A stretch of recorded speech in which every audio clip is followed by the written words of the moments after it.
ने उज्जैन में 2028 में आयोजित होने वाले सिंहस्थ मेले की तैयारियों का जायजा लेते हुए बड़ा फैसला किया। हरिद्वार की तर्ज पर अब उज्जैन में धार्मिक पर्यटन को बढ़ावा देते हुए साधु संतों को स्थान देने की व्यवस्था की जाएगी। हरिद्वार की तर्ज पर उज्जैन में अभी साधु संतों, महामंडलेश्वर और अखाड़ा प्रमुखों के लिए स्थायी आश्रम बनाए जाएंगे।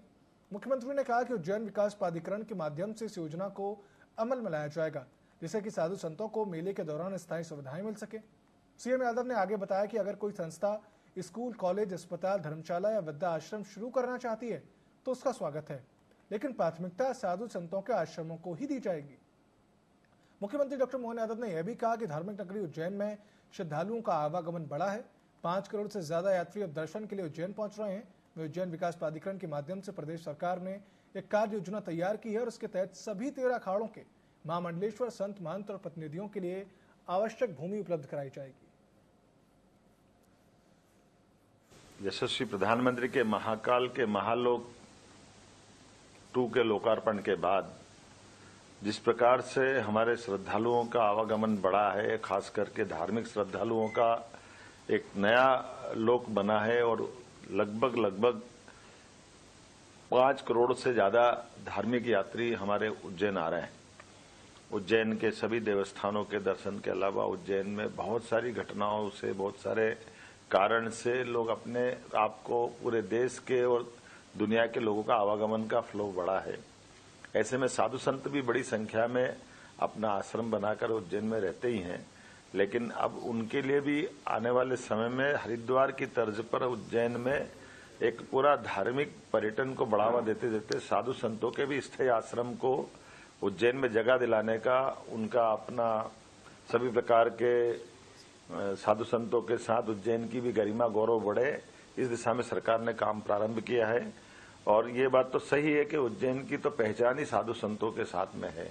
हमारे संत, महंत, महामंडलेश्वर, शंकराचार्य, इनकी गौरव गरिमा उपस्थिति हजारों साल से उज्जैन की प्रतिष्ठा बढ़ाती आई है। ऐसे में स्वाभाविक रूप से हम सबका फर्ज बनता है,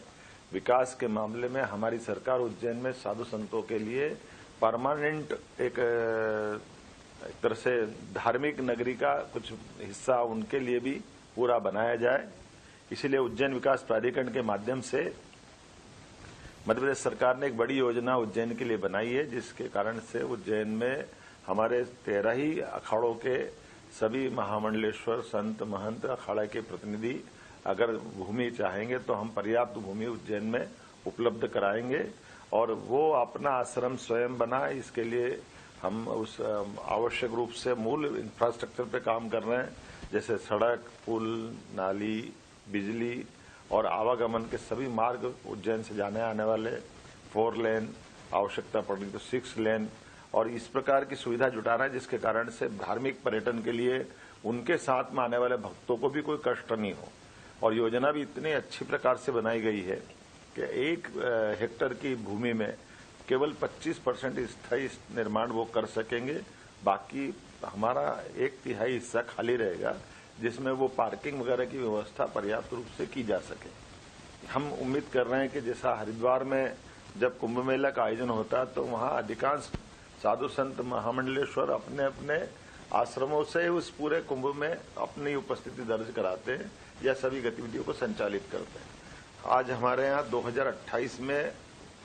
सिंहस्थ होने वाला है, तो स्वाभाविक रूप से हमने अपने बाकी निर्माण कार्य चालू किए हैं, लेकिन हम भूमि उपलब्ध करा करके स्थायी निर्माण की परमिशन जिला प्रशासन के माध्यम से इस योजना से चालू करा रहे हैं, ताकि साधु संत भी अपने आश्रमों का विस्तार कर सके, विकास कर सके। स्थायी रूप से वो उज्जैन में भी अपने आश्रमों की एक तरह से जगह नियत करते हुए अपना गतिविधि प्रारंभ करें। मैं उम्मीद करता हूं कि ये योजना के माध्यम से उज्जैन की गरिमा और बढ़ेगी और खास करके जब सिंहस्थ होता था तो अस्थायी निर्माण जब हमारे द्वारा टेंट सिटी बनाते हैं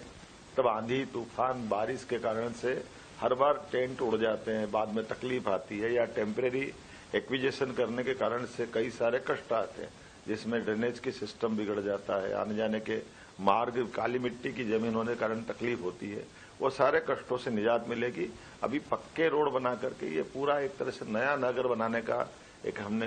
योजना बनाई है। मेरी अपनी ओर से इस अवसर पर आप सबके माध्यम से संदेश भी देना चाहूंगा कि पहले हमारे साधु संत महामंडलेश्वर सभी अखाड़े के लोग जो अपना कैंप लगाते हैं उनके लिए भी व्यवस्था रहेगी, और वो केवल सिंहस्थ नहीं, पूरे साल इस प्रकार की गतिविधि संचालित करे। हर साल वो अपनी व्यवस्थाओं का हिस्सा बनाए। श्रीमद् भागवत का पारायण 7 दिन तक करने की परंपरा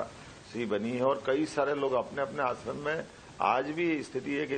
उज्जैन में 4 से 5 लाख लोग प्रतिदिन उज्जैन में रहते हैं। ऐसे में उनके सारे प्रबंधन करने की जवाबदारी हमारी है। इसी के साथ साथ हमने एक और इसमें योजना बनाई है, साधु संतों के अतिरिक्त सभी सामाजिक संस्था, सभी प्रकार के